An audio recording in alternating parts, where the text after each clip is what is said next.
Somos Iglesia. La Iglesia es el nuevo pueblo de Dios, llamado a ser la luz del mundo y la sal de la tierra. En los vibrantes y vertiginosos tiempos de cambio que vivimos, los bautizados somos los testigos de la vida nueva, de justicia, de unidad y de paz que Cristo nos propone, por la fuerza de la fe luminosa, la esperanza inquebrantable y la caridad ardiente.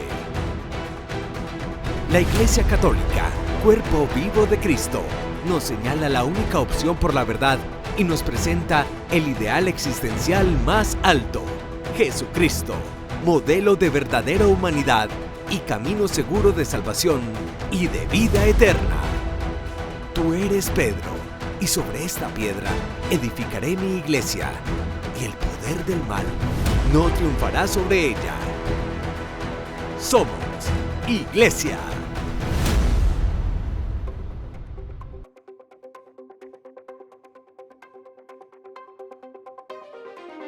La vida religiosa.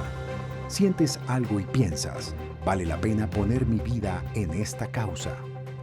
Vaticano publica libros sobre la perseverancia de religiosos y los abandonos. Religiosos cuentan la historia de su vocación normal. Mujeres que arriesgaron todo por los más necesitados. El gran problema económico al que se enfrentan hoy las congregaciones religiosas. Carlos de Foucauld, de sacerdote en el desierto a santo. Bienvenidos sean todos ustedes a este primer gran especial del año 2026 para hablar de un tema que seguramente algunos de ustedes se plantearon o se cuestionaron: la entrega a Dios en cuerpo y alma, adelantándonos a la fiesta de la Candelaria, a la fiesta de la Virgen de la Candelaria, el próximo 2 de febrero. Padre Carlos, ¿cómo está usted? Una alegría, Miriam, poder compartir contigo este espacio y bueno, tú lo has dicho muy bien, a veces tenemos programas del diario acontecer de la Iglesia y hoy tenemos un especial imperdible sobre lo que es el misterio y el don de la vida consagrada.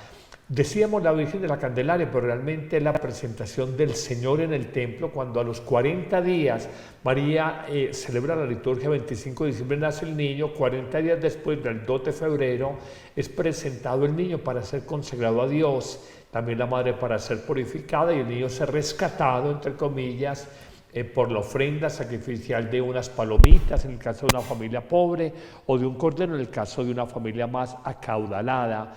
Y esto nos lleva a reflexionar sobre lo que es la consagración en el mundo entero. Hablamos de una persona muy consagrada en el deporte, muy consagrada en el estudio, muy consagrada en el arte. Pues hay también la consagración a Dios, que es la más importante de todas, y cómo vivirla, qué desafíos plantea y cómo hoy atraer a muchos jóvenes a la vida consagrada, cómo despertar, cómo suscitar esa vocación. Padre Carlos, ¿por qué este tema le podría interesar a personas cuyas vidas cogieron otros rumbos muy diferentes a la vida religiosa, a la vida consagrada, en fin? Tú sabes que ahora hablábamos con una persona, antes del programa, estaba hablando con una persona que va a entrar al seminario, una persona que ya tiene algún recorrido existencial, alguna experiencia de vida, y el Señor llama como ese trabajador o ese empresario que llama a obreros a distintas horas del día. Así el Señor nos llama en distintos momentos de la vida.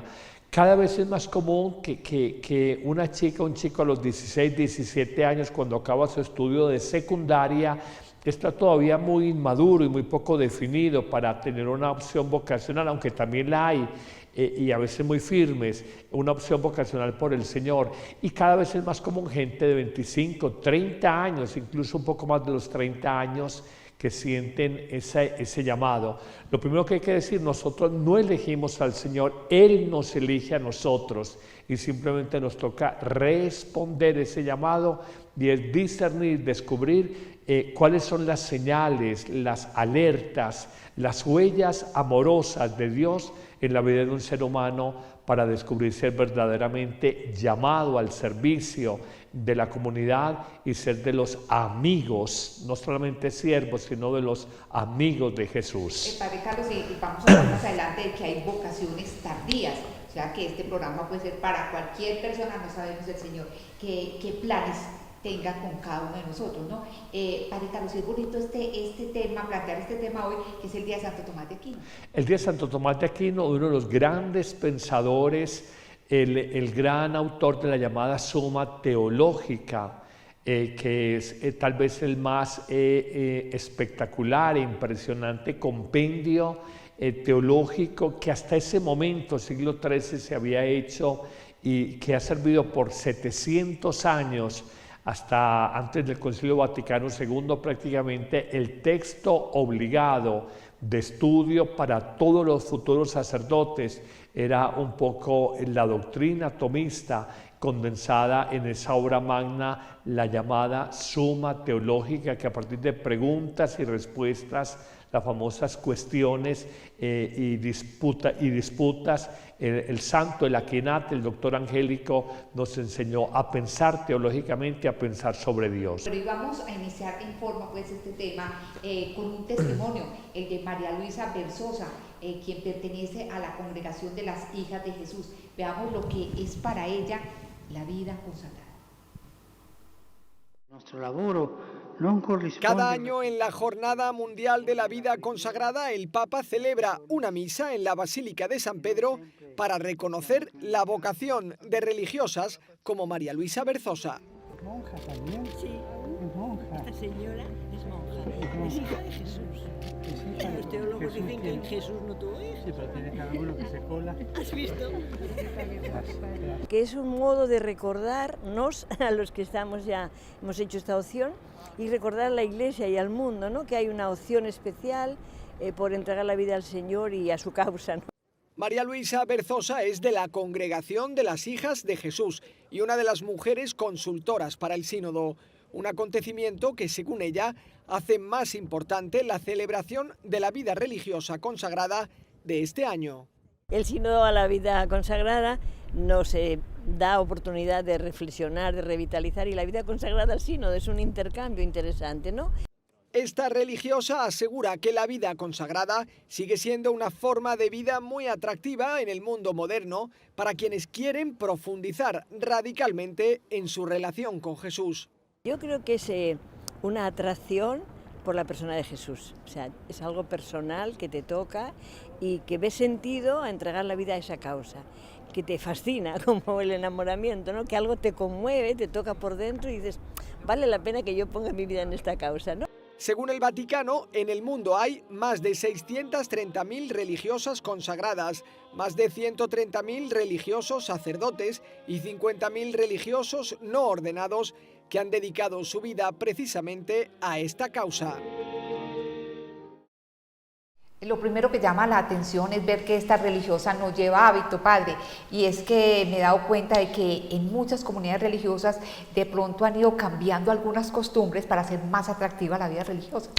A ver, yo creo que es valioso el hábito. Dice que el hábito no hace al monje, pero sí lo distingue. Y probablemente no vimos el hábito, pero tendrá una cruz, que es muy normal en muchas comunidades, que muestran nuestra pertenencia a Cristo. Y creo que esto es muy importante. Es un distintivo. El mundo necesita de todas maneras esto, pero la fuerza hay que colocarles en el interior, la forma en que nos relacionamos con Jesús, la forma en que seguimos a Jesús, la forma en que experimentamos ese amor personal, íntimo, profundo de Jesús por cada uno de nosotros, lo que decía un poco esta religiosa María Luisa, de sentirse amada por el Señor. Y esto es una forma muy clara de expresar lo que es la vida consagrada, la vida religiosa. Padre, se dice que la vida consagrada es como un árbol que tiene muchas ramas, es decir, que hay muchas formas de entregarle la vida al Señor. Sí, pensemos en la vida en comunidades, la forma típica, la vida comunitaria, la vida fraterna. En los contemplativos es otra forma, la vida de oración, de silencio, y dentro de las comunidades contemplativas hay la vida comunitaria o cenobítica y la vida individual de ermitaños o eremitorios o vida eremítica. que viene un poco de estar en el yermo, en el desierto, en la celda, y estar allí en oración y adoración del Señor. Es muy linda conocer personas que tienen distintas formas de consagración, como distintos son los llamados que hace el Señor a la vida religiosa. ¿Qué ventajas tiene, por ejemplo, entregarse al Señor dentro de una comunidad o ser un ermitaño? A ver, yo creo que no se trata de ventajas o desventajas, simplemente son llamados particulares. Yo recuerdo que siendo muy joven, estando en el proceso de formación, iba mucho a Envigado, donde los monjes camaldulenses, iba con tanta frecuencia que recuerdo el padre Pedro, polaco, en algún momento me dijo si me sentía llamado a la vida de silencio, de soledad. Ellos luego se pasaron los llanos de Cuiva por Santa Rosa de Osos, 2.800 metros de altura. Estuve alguna vez en un retiro, pero son palabras mayores levantarse uno a las 3:15 de la mañana para estar a las 3:45 en Maitines con ellos a 2.800 metros de altura.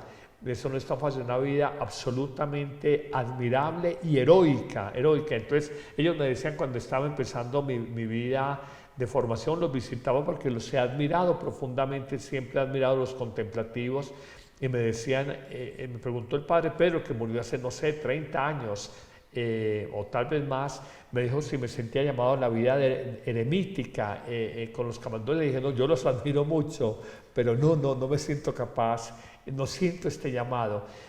Fundamentalmente es un llamado. Una persona que opte por una vida contemplativa, sea cenobítica o comunitaria, o eremítica o de soledad, definitivamente es un llamado.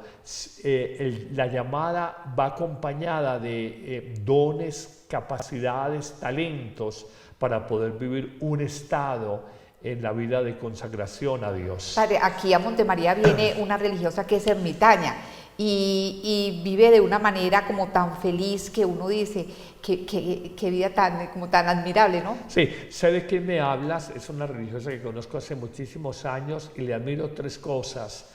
Lo primero, su profunda alegría, una persona que vive en un proyecto de vida de soledad como ermitaña. Su profunda alegría me parece muy lindo. Segundo, su profunda conexión con el mundo. Es una persona que mira internet y ora por las intenciones de las noticias, donde hay guerras, donde hay dificultades, y hace suya esa realidad del mundo. Entonces no está alejada del mundo, por el contrario, está conectada con el mundo.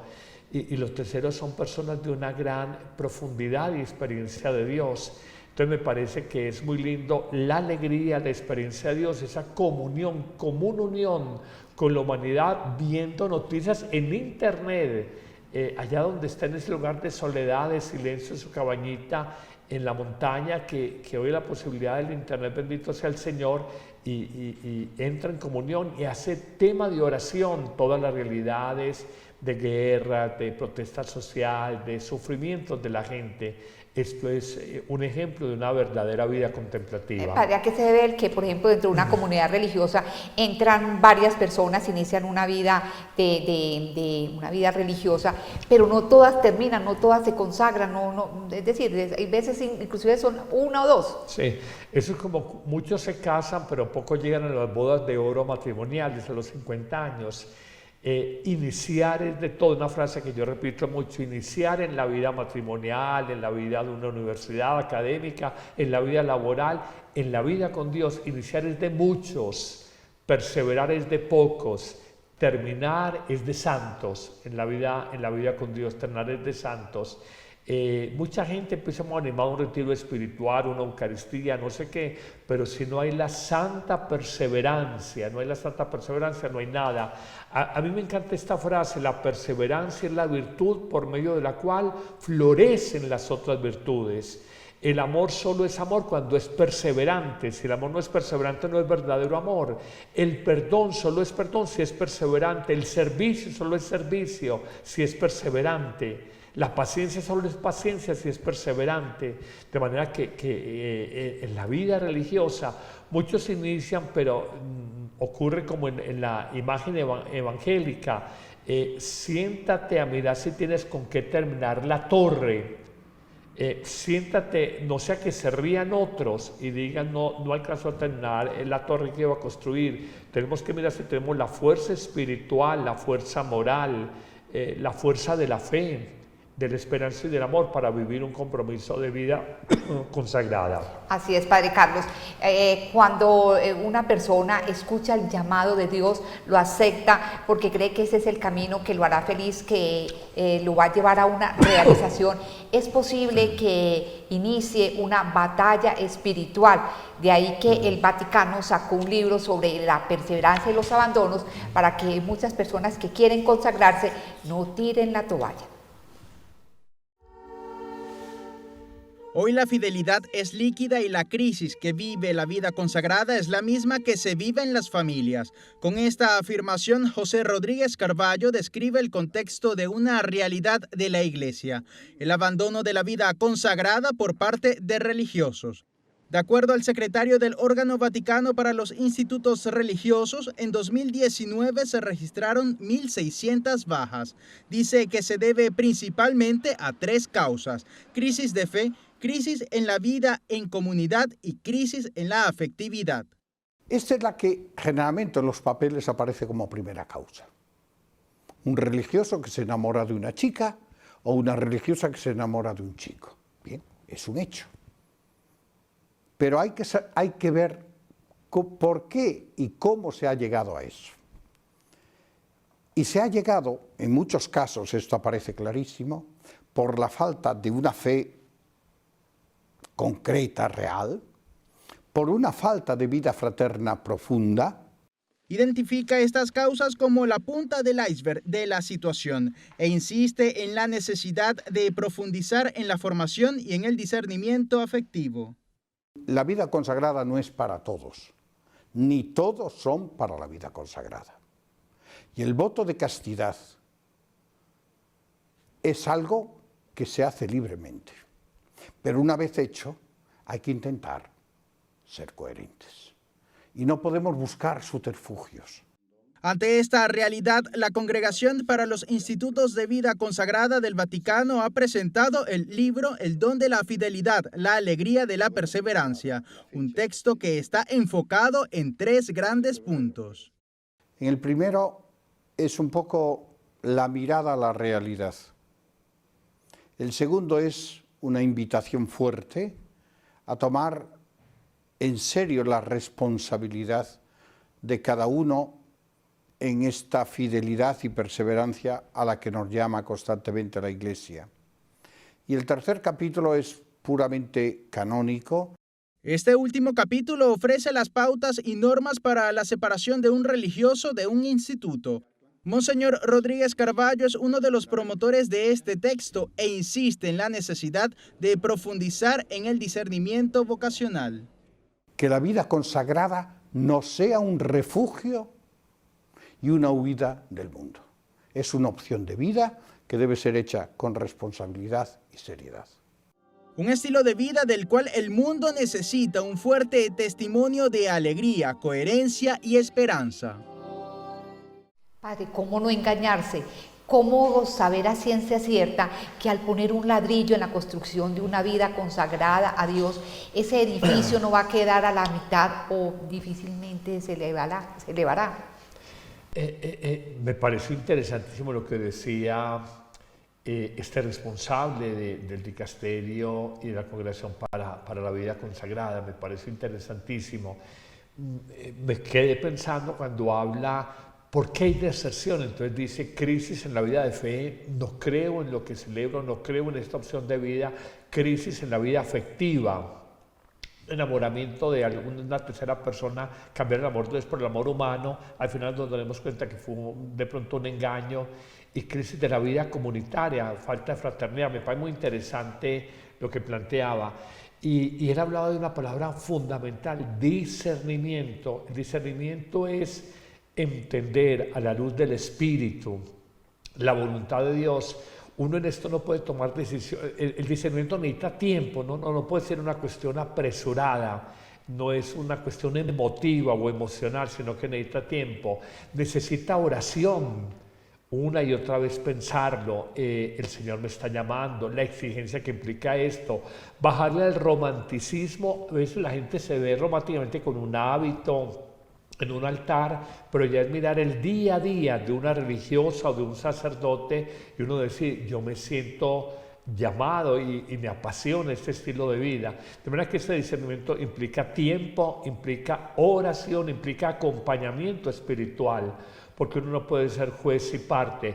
Implica ir leyendo los signos de Dios en la vida personal. Y voy a decir algo fundamental. Si me dicen con 33 años como sacerdote o gastándome esos 33 años, diría, todo es gracia. El ser humano, he llegado a esa conclusión muy profunda en mi vida, el ser humano por sí solo no es capaz de vivir la obediencia, la castidad y la pobreza, que en el fondo es libertad, libertad frente a uno mismo, la obediencia, libertad frente a los bienes, la pobreza y libertad afectiva, la castidad. Esa libertad, esa disponibilidad no se puede vivir si no es una gracia de Dios, un don del cielo, un regalo de lo alto. Por propias fuerzas nos equivocamos, nos estrellamos y esa torre de la vida se puede derrumbar. ¿Qué defectos o carencias se pueden superar dentro de una comunidad religiosa y cuáles no? A ver, yo creo que hay que mirar en cada persona en la vida consagrada lo que es su estructura psicológica, su estructura emocional, su estructura afectiva, y dentro de esa estructura mirar el grado de maduración. Hay personas que son incapaces de convivir en comunidad, entonces le dice uno, tú no estás llamada o llamado, eres una persona que te incomoda todo de los demás, que no tienes flexibilidad, que no tienes elasticidad, tú no estás llamado, porque es que en la vida de comunidad, por excelencia, se necesita tolerancia, comprensión, paciencia, tacto, prudencia, y si no, esto no va a funcionar. Una persona, por ejemplo, que me diga, no me gusta la oración, y yo digo, pero es que es de la esencia, estar con el Señor, estar en intimidad con Él. Entonces, ¿qué vas a irte de consagrado o consagrada? Y me imagino que será un monseñor que hablaba de la vida consagrada. Él decía, ojo, que no sea ni una huida del mundo, ni un refugio. No es huir del mundo, me peleaste con una novia o ella peleó con el novio, entonces me voy por un convento. No, esa es la peor motivación y va a ser luego un antitestimonio. O un refugio, soy una persona tímida, nunca fui bonita, nunca me pretendieron los hombres. O el caso contrario, el caso de masculino, decir nunca una mujer me miró como hombre, entonces me voy para esto. No, esto tiene que ser claramente que uno discierna un llamado de Dios y responda con generosidad y con alegría a ese llamado. Es bueno, por ejemplo, que una persona ingrese a una comunidad religiosa siendo muy joven, que no ha tenido, por ejemplo, ninguna experiencia amorosa, por decir así. Yo respeto a gente muy joven con unas respuestas muy bonitas, pero en principio ya la práctica demuestra a uno que es bueno que una persona haya vivido un poquito, que haya conocido un poquito del mundo y que diga, conociendo del mundo no me deslumbra, no me fascina, es un engaño, es una felicidad aparente, es una plenitud efímera y siento este gusto por la vida de intimidad con el Señor, el ser, por la vida fraterna, la comunidad y por la misión, el hacer, que creo que son tres elementos muy importantes. El ser, la vida sacramental, la vida de trato y de diálogo, de amistad con el Señor, la vida fraterna, la comunión y el hacer, la misión, porque un sacerdote, una religiosa, que sean perezosos para la acción pastoral, para la evangelización, están cojeando gravemente. Entrar en una zona de confort, entonces yo no atiendo, yo me quedo en la casa cural, me quedo en el convento, yo no quiero visitar enfermos, no quiero atender en las alumnas del colegio, no sé qué. Yo he aprendido que la fuerza de una vocación no se mide tanto por la intensidad de la llamada, como sí por la generosidad de la respuesta. Y uno tiene que gastarse, si uno no se gasta, en usted no hay vocación. De los 3 consejos evangélicos, pobreza, castidad y obediencia, se dice que el más duro de llevar es la obediencia. Uno pensaría que la castidad. Usted, en su caso, ¿qué dice, padre? No, yo pienso, todos son duros si no se llevan en Dios. Todos son fáciles si se llevan en Dios. La exigencia no está en que uno u otro es más duro. Si tú lo vas a llevar desde lo meramente humano, pues hombre, todos somos susceptibles a la vida cómoda, entonces la austeridad o la pobreza nos cuesta. Desde el punto de vista humano, todos queremos relaciones afectivas que nos planifiquen, entonces de alguna manera proyectar eso en Dios, si lo haces desde lo humano vas a sentir cierta soledad o cierta incapacidad. La obediencia, todos queremos ser autónomos.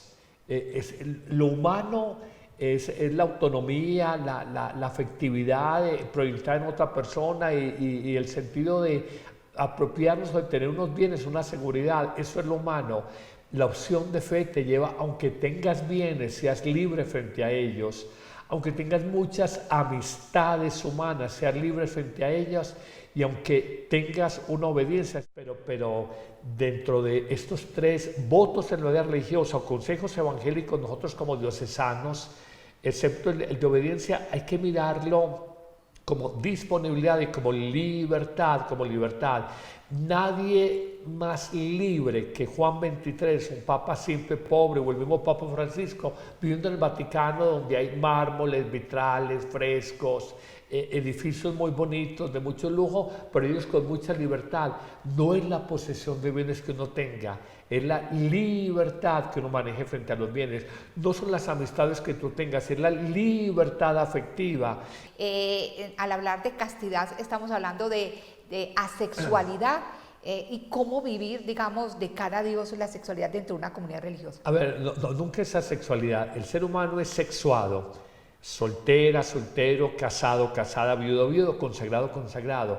Es simplemente un amor más alto. Jesús, como hombre, fue un ser sexuado. Tenía unos distintivos que lo hacían masculino. Esto es indiscutible. Simplemente fue un hombre completamente libre y nos enseñó el camino del amor más alto, el amor más noble, que es el amor universal, el amor ágape.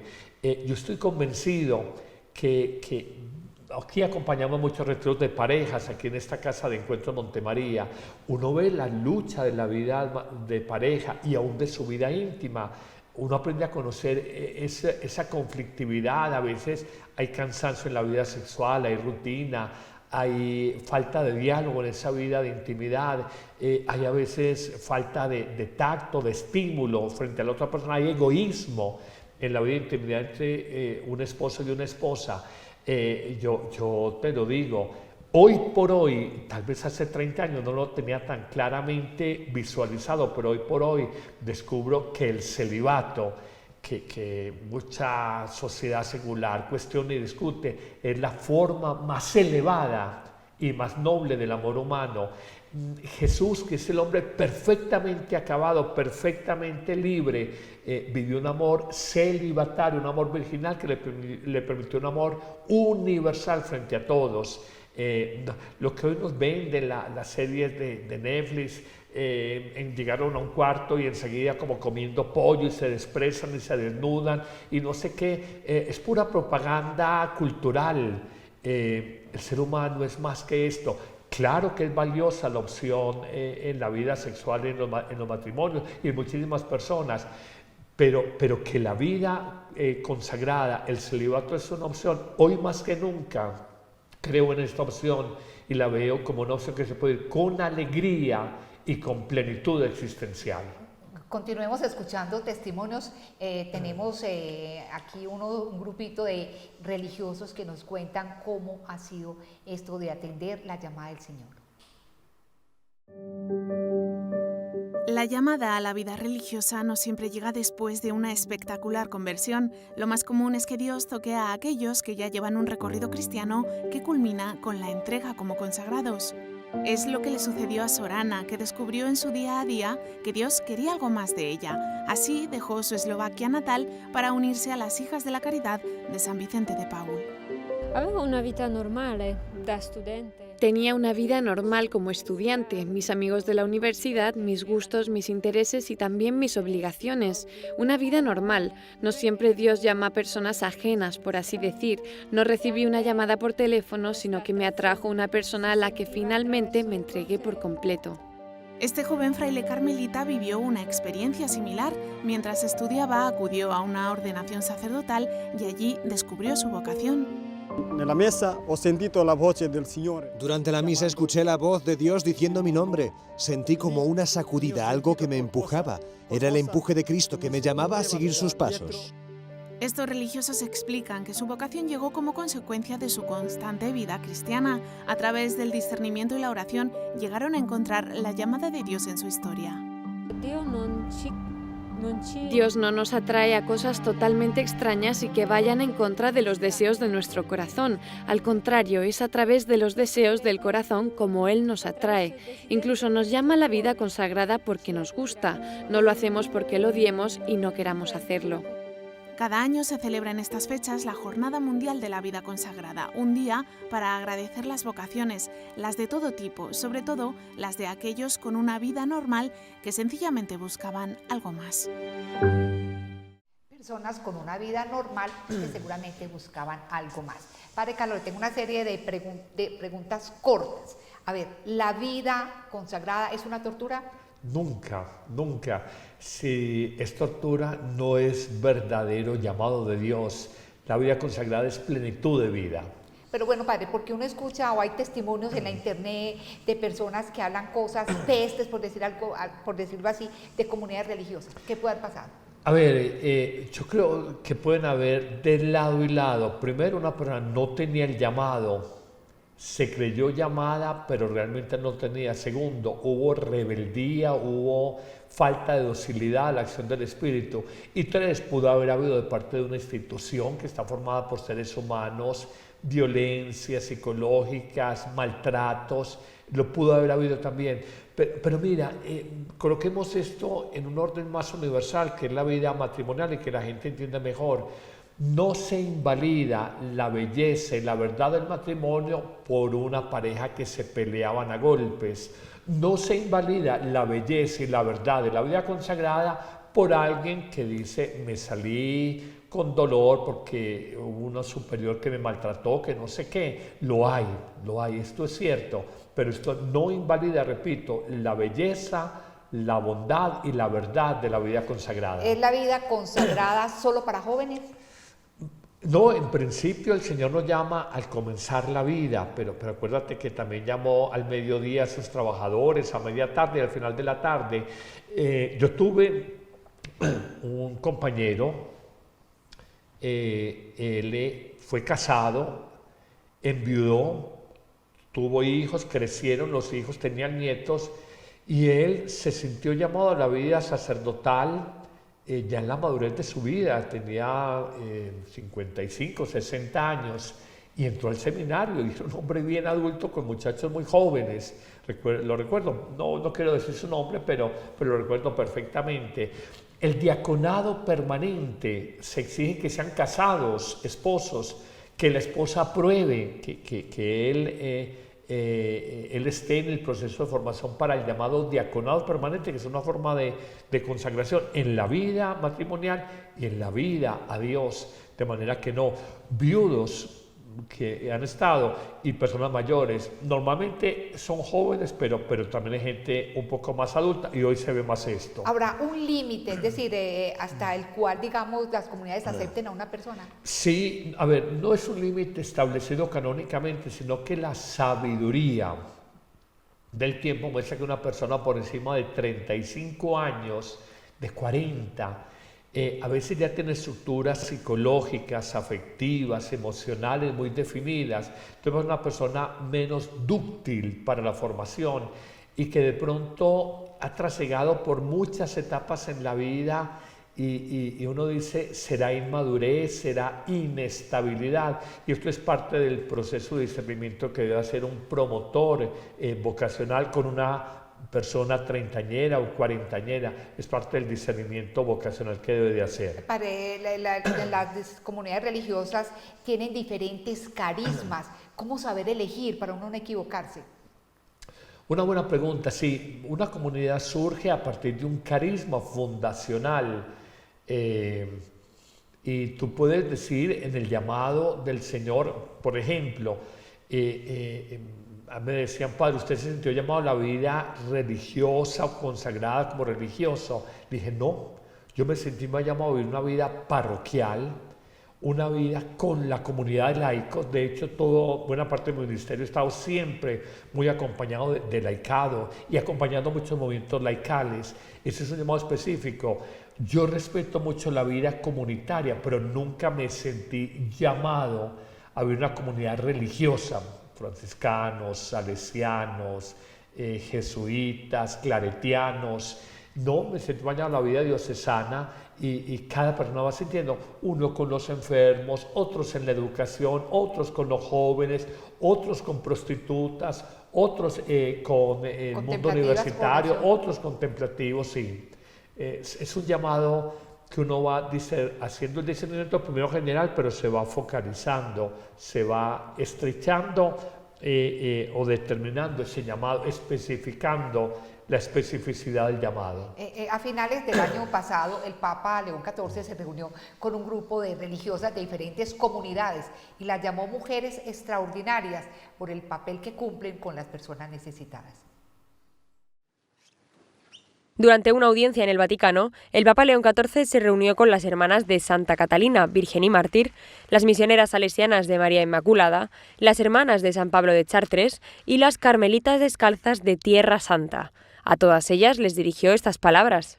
Parliamo di donne straordinarie che sono partite in missione in tempi difficili, che si sono chinate sulle miserie morali e materiali negli ambienti più abbandonati della società, che per stare vicino a chi era nel bisogno hanno accettato di rischiare la vita fino a perderla, vittime di brutali violenze in tempi di guerra.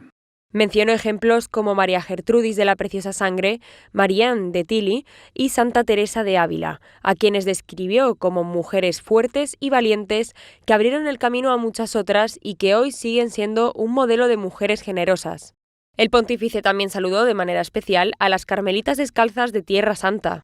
È importante ciò che state facendo, con la vostra presenza vigile e silenziosa in luoghi purtroppo dilaniati dall'odio e dalla violenza, con la vostra testimonianza di abbandono fiducioso in Dio, con la vostra costante invocazione per la pace. El Papa concluyó agradeciendo el bien que realizan en tantos países y en tantos contextos y aseguró a todas las consagradas su oración.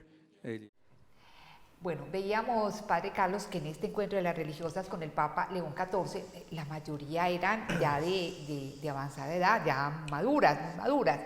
Y esto me da pie para preguntarle dos cosas. Primero, si es cierto que el Señor da la fuerza, la fortaleza, una vez que uno está cumpliendo, digamos, sus designios, que está cumpliendo a cabalidad su llamado. Total. La obra es de Dios, no es nuestra. Él da su gracia.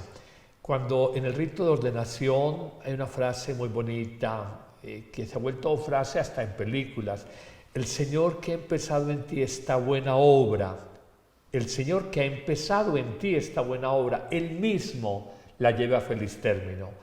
La obra es del Señor.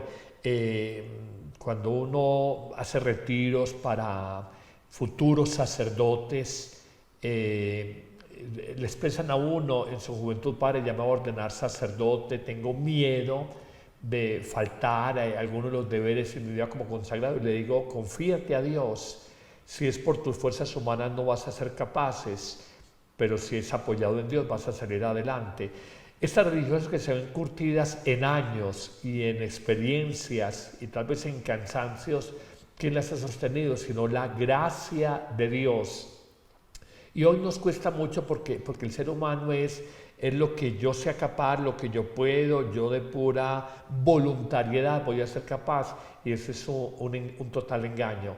Es la gracia de Dios la única que nos sostiene en la perseverancia, en la fidelidad y en la generosidad. Sin la gracia de Dios esto es imposible. Y la otra pregunta relacionada con esto que le decía Padre Carlos es que el hecho de que en este encuentro hubiesen tantas mujeres, como usted dice, curtidas en años, indicará que son muy pocas ya las vocaciones, que las comunidades no se están alimentando de personal nuevo.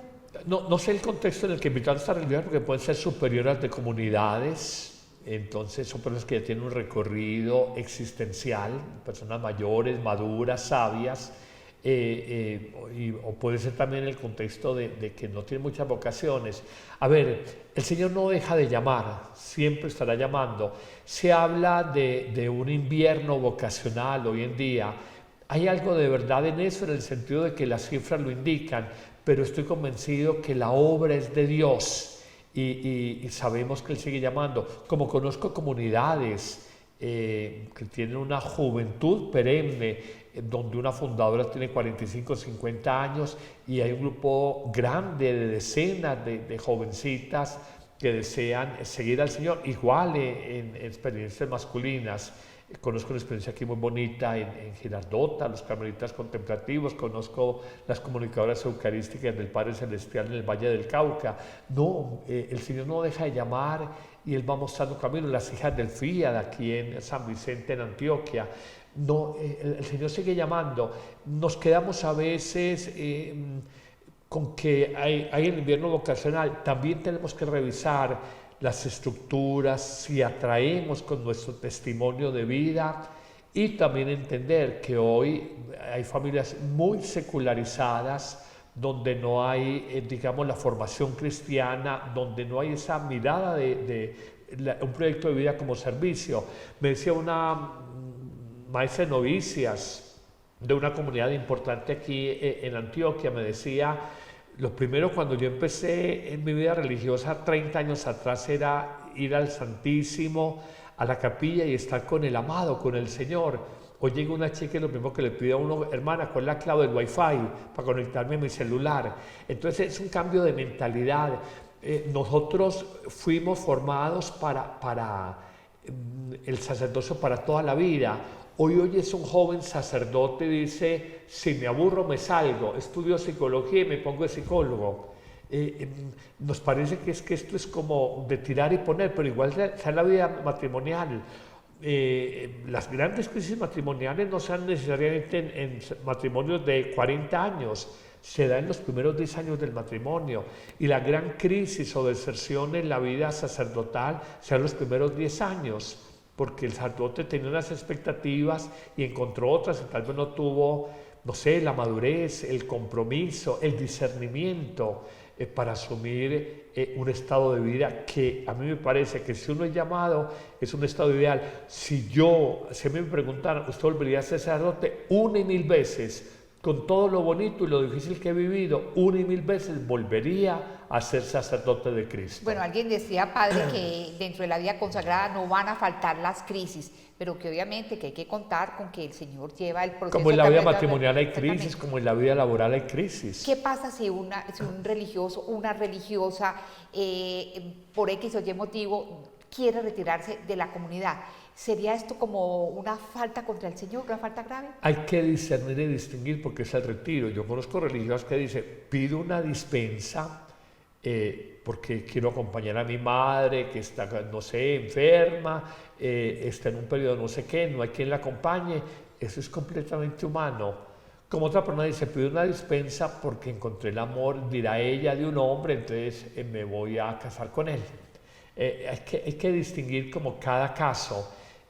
Nos quedamos con lo que decía ahora el monseñor allá en Roma: crisis de fe, crisis afectiva y crisis de vida comunitaria. No nos toleramos fácilmente, pero esto bien llevado es una belleza. Bueno, pensando en las comunidades religiosas, estas están pasando actualmente por un problema, y es a nivel económico. Veamos esta nota.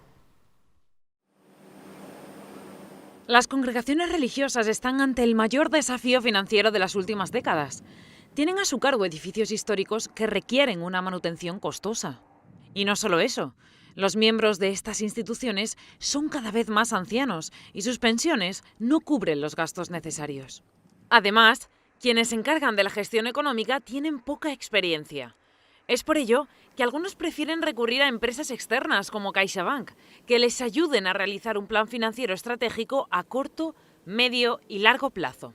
Si tú quieres solucionar, sobre todo de cara al futuro, porque no sabemos dentro de 10-15 años si va a haber vocaciones suficientes de otras áreas geográficas como Latinoamérica, África, Sudeste Asiático, pero si no las hay, probablemente sea una congregación a extinguirse a 10-15 años. Pero lo importante, por lo menos, es que con el patrimonio que tienen, intentar que las hermanas, los hermanos, los sacerdotes puedan vivir dignamente y darles las condiciones humanas mínimas. Necesito consultoría, y necesito una consultoría que sea especializada en instituciones religiosas, que conozcan bien cuál es su casuística, cuál es su problemática y cómo derivar y cómo ayudarles a enfocar todo eso. Además, la gestión del propio patrimonio histórico preocupa a la Santa Sede. En 2022 ya advirtieron a las congregaciones religiosas de que hay bienes que se pueden vender si se consulta antes con el departamento competente del Vaticano. En el caso de las congregaciones religiosas, quien da el permiso para vender bienes somos nosotros, la Congregación para los Institutos de Vida Consagrada. Y tenemos un problema serio, lo debo decir, porque muchas veces nos enteramos de que ha desaparecido un patrimonio significativo cuando ya no hay nada que hacer. Este problema, sobre todo, afecta al viejo continente, a países tradicionalmente católicos como España, Francia o Italia, donde los recursos para mantener a los propios religiosos y al patrimonio son cada vez más limitados. Padre, así que además de pedirle al Señor buenas y santas vocaciones, hay que pedirle que no se cierren todos los lugares, todos los espacios donde muchas personas se consagran al Señor, ¿no? A ver, este es un tema donde hay mucha tela para cortar. En Europa, en América Latina también hay edificios para 300 religiosas, 200 seminaristas, y ahora está la cuarta parte de ellos, 70 religiosas, 50. Entonces dice, ¿qué hago con este gran edificio? Son edificios muy antiguos, patrimonios que tienen un valor artístico, un valor cultural. En los estados a veces no ayudan en la financiación. Yo recuerdo la parroquia El Corazón de Jesús, que quiero tanto. Yo estuve allí casi 9 años, está en el puro corazón de Medellín.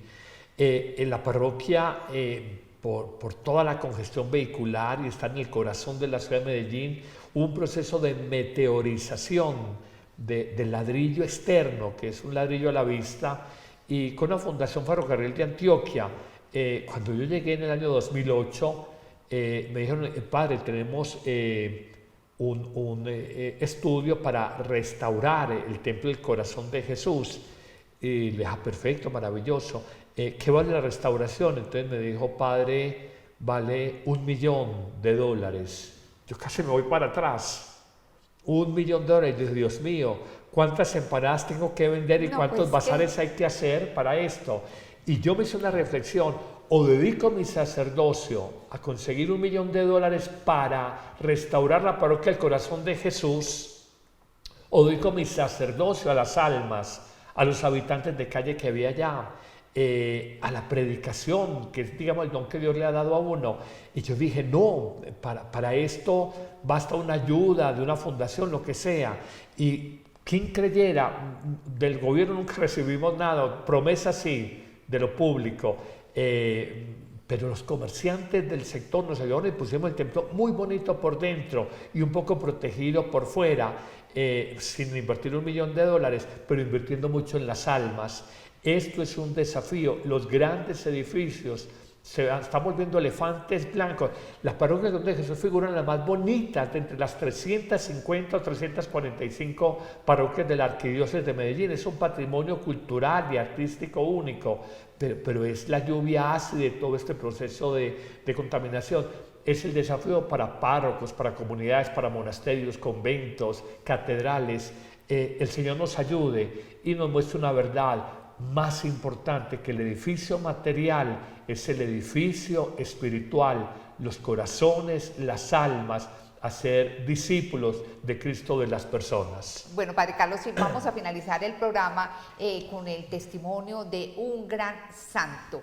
Estamos hablando de Carlos de Foucauld. Carlos de Foucauld. Quien dejó todos sus bienes para entregarse al Señor en el desierto como ermitaño. Vean ustedes esta nota para ustedes.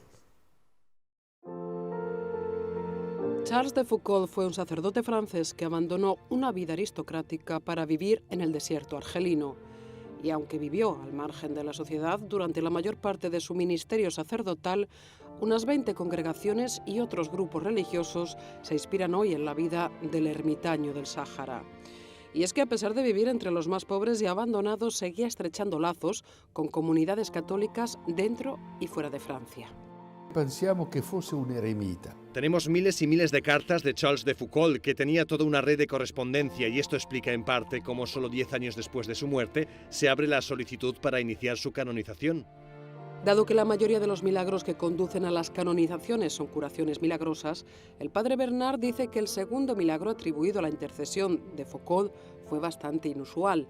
Se trata de un obrero de la construcción de 21 años no bautizado, llamado Charles, que se cayó desde una altura de más de 15 metros mientras trabajaba en el tejado de una capilla en 2016.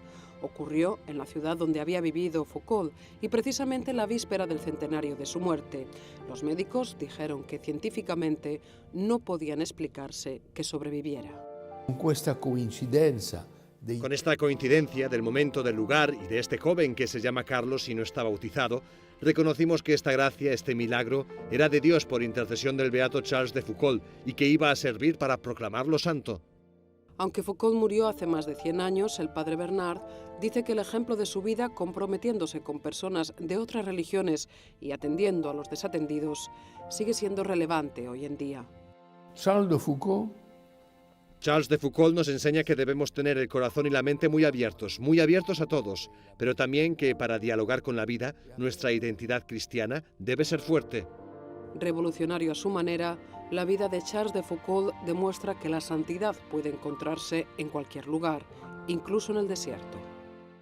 Gracias a este milagro que narraba el padre Bernard, Charles de Foucauld o Carlos de Foucauld fue canonizado el 22 de mayo de 1922. Del 2022, hace poquito. ¿Qué opina de Carlos de Foucauld? No, es un hombre de admirar. Escuchando al padre Pablo Dors en España, una admiración profunda, pero muchísima gente y muchos movimientos se han inspirado en su vida de austeridad, en su vida de comunión allá con los habitantes del desierto argelino, en su vida de más allá de lo cristiano, de apertura también al mundo musulmán que había allá en el desierto del Sáhara, en África, en Argelia. Yo lo admiro profundamente, pero es un llamado único, es que hay llamados especialísimos. Se me dice, ¿para usted siente llamado para el desierto? Le dije, no, hasta ahora no, no me siento llamado a eso. La vida da muchas vueltas, pero nunca me he sentido llamado. Gloria a Dios por la vida de estos santos. Yo nunca dudé de que en algún momento lo iban a canonizar y le tocó nada menos que el Papa Francisco. Gloria a Dios por ellos y por su testimonio de austeridad, de radicalidad evangélica. Es la palabra radicalidad evangélica. Dios lo ayudará. Yo pienso en un obispo brasileño, Pedro Casaldáliga, allá en el Mato Grosso brasileño. Pienso que en algún momento lo pueden también canonizar, un hombre de una radicalidad, una entrega por los pobres única. Son llamados, pues ya nos va haciendo a cada uno. A usted trabaje en medios de comunicación, usted trabaje en la educación, usted trabaje con la juventud, usted trabaje en un hospital, usted trabaje con comunidades pobres, usted trabaje con comunidades de clase media, usted trabaje haciendo retiros espirituales. El Señor va llamando y todos aportamos en esta viña del Señor. Dos preguntitas antes de finalizar el programa. ¿Qué le diría usted a las personas que minimizan o desprecian, por ejemplo, la vida contemplativa, la vida de como ermitaño y demás? Dice, es mejor que estuvieran en el mundo activos haciendo esto o aquello. Las abuelas decían una frase muy sabia, que la ignorancia es atrevida. Y yo veo que una persona cuando es muy ignorante o muy superficial va hablando bobadas. yo me le quito el sombrero, quiero besar las manos de una alma contemplativa. Es un llamado único, lo llamamos los pararrayos en la iglesia. Yo admiro profundamente la vida contemplativa. Repito, no me siento llamado, aunque siento atracción por la vida orante y la vida contemplativa, pero no todo el tiempo, sino combinar con la vida activa. Pero son unos bendecidos. Cuando la gente te dice, dedíquese a trabajar en barrios pobres y no sé qué, es que usted no entiende, es que un contemplativo o un religioso no puede ser simplemente un operador social. Operadores sociales lo hace el municipio de Medellín, a través de la Secretaría de Inclusión Social, o lo hace una ONG, pero el contemplativo tiene un plus, que es la vida divina. Usted puede paliar el hambre de una persona, pero Jesús vino a darnos el pan material, claro que sí, pero un pan más grande que el pan material, que es el pan de Dios en la Eucaristía, y que es la vida nueva de Dios que nos da en su Hijo Jesucristo. De manera que quien habla así habla con gran ignorancia. Los contemplativos, el oro no deja de ser oro, así una persona no lo valore, siempre será oro. Un diamante no deja de ser un diamante. Los contemplativos son los diamantes en la iglesia, y los que tenemos un poquito de conocimiento sobre lo que es el misterio de la iglesia, hay que agradecerlo y pedirlos. Son pararrayos. Se necesita el operador social, sí, y se necesita Pedro Casaldáliga, allá con los pobres en Brasil, perfecto, también. Pero no es solamente eso, no es el único estilo. El Papa asentó mucho el estilo social, el Papa Francisco, pero no es el único. La fe no es solamente darle comida al pobre. La fe no es solamente vestirse desgreñado o vestirse mal. La fe es la vida nueva que solo Jesús nos da, y es una vida nueva desde la materialidad y sobre todo desde la vida integral. Jesús sanó al paralítico, pero primero le perdonó pecados. Y alguien dice, ¿usted por qué lo hace? Y murmuraban los fariseos y le dijo, él entendió que era más importante perdonar el pecado, la parálisis interior, y luego sanó la parálisis exterior de las piernas del tullido. De manera que es entender un poco este don inmenso de la vida consagrada a Dios. Yo estoy completamente segura, Padre Carlos, de que esas comunidades contemplativas son como pequeñas hogueras en el mundo, gracias a las cuales cuántas bendiciones habremos alcanzado de Dios. Y finalmente, Padre, ¿qué decirle a todas esas personas que han contemplado, han pensado, han tenido, de pronto han sentido el llamado de Dios, pero se han acobardado, no se han atrevido a dar el paso? Que no tengan miedo, les diría eso, no tengan miedo.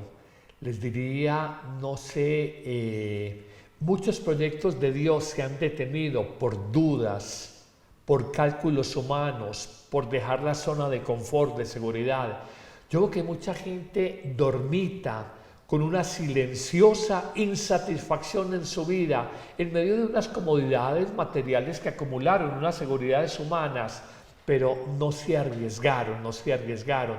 Yo he sentido, hay una frase bellísima del santo cura de Ars, patrono de todos los sacerdotes en el mundo, cuando le decían, siempre lo vemos contento, siempre lo vemos bien, usted se entrega, usted se cansa, usted se da a la gente, hace catecismo, visita el cementerio, visita a los enfermos, hace misas en veredas allá en Ars, en Francia.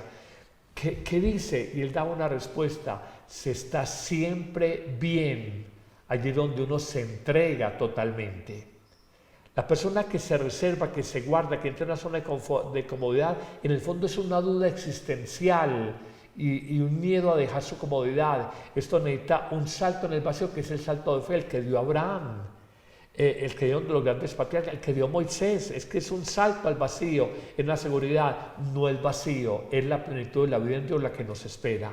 Yo siento, y lo digo de manera muy personal, perdone que hable en primera persona, que lo bueno que haya podido hacer, con muchos defectos, pero lo bueno que haya podido hacer en mi vida sacerdotal es porque no me importa, falso respeto es humano, lo que digan los demás, me importa muy poco, perdónenme, a Cristo le importó muy poco lo que digan los fariseos o los escribas. Hay que vencer respetos humanos y hay que tener una profunda confianza en el Señor.